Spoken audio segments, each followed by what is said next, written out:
ខ្ញុំខំសម្រាញ់នេះក៏ខ្ញុំអាណិតដល់កសិករខ្មែរយើងគាត់ដែលបានបេះស្លឹកប្រេងខ្យល់គាត់បានយក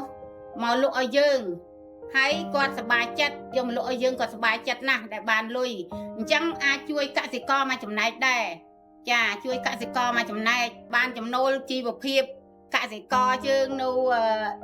ភូមិចិត្តនេះបានច្រើនណាស់តាំងពីព្រៃក្ដួចពាំងកញូងតាំងពីអូសរាយខ្ញុំហ្នឹងក៏បានចាប់ដៃគូជាមួយនឹងក្រុមហ៊ុនកសិករសម្រាញ់ប្រេងខ្យល់យកទៅឲ្យគាត់ហើយនឹងចម្រាញ់ប្រេងជីក្រីចាយកទៅឲ្យក្រុមហ៊ុនកសិករហ្នឹងបើអត់មាន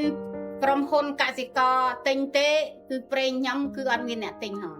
ក្រៅពីក្រុមហ៊ុនកសិករទីផ្សារដែលប្រេងខ្យល់នេះអត់មានអ្នកទិញមានតែក្រុមហ៊ុនកសិករដែលទទួលទិញយកទៅធ្វើប្រេងកាឡាប្រេងខ្យល់ប្រេងរឹតសរសៃហ្នឹងប្រៃបាត់ឈឺចុកចាប់ហើយនឹងតប្រៃការពារមូសនិងប្រេងខ្យល់មានប្រាក់ចំណូលរាល់ថ្ងៃដែលគាត់បានបូតស្លឹកគាត់បានដាំលក្រីបូតស្លឹកប្រេងខ្យល់អីយកមកលក់ឲ្យខ្ញុំអញ្ចឹងប្រជាជនមានប្រាក់ចំណូលគាត់សប្បាយចិត្តច្រើនក្រុមហ៊ុនកសិករហ្នឹងលក់កាន់តែដាច់ចាប្រជាជនគ្រប់គ្រងកាន់តែច្រើនខ្ញុំក៏សម្រាញ់ប្រេងលក់ក៏បានកាន់តែច្រើនហើយប្រជាជននៅចិត្តភូមិខាងខ្ញុំនេះក៏គាត់មានប្រាក់ចំណូលបានរាល់ថ្ងៃចឹងមានប្រាក់ចំណូលហើយគាត់នឹងក៏បានរីកចម្រើនក្នុងគ្រួសារបានផ្គត់ផ្គង់ក្នុងគ្រួសារបានច្រើនហើយគាត់សប្បាយចិត្តណាស់ពេលដែលគាត់បានបេះម្ដងបានលុយចាយចាបានប្រាក់ចំណូលអញ្ចឹងគាត់សប្បាយចិត្តមែនទែនឥឡូវនេះខ្ញុំសូម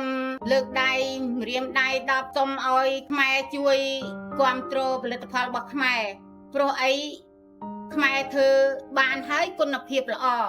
អញ្ចឹងដើម្បីឲ្យកសិករយើងមានការងារធ្វើនិងមានប្រាក់ចំណូល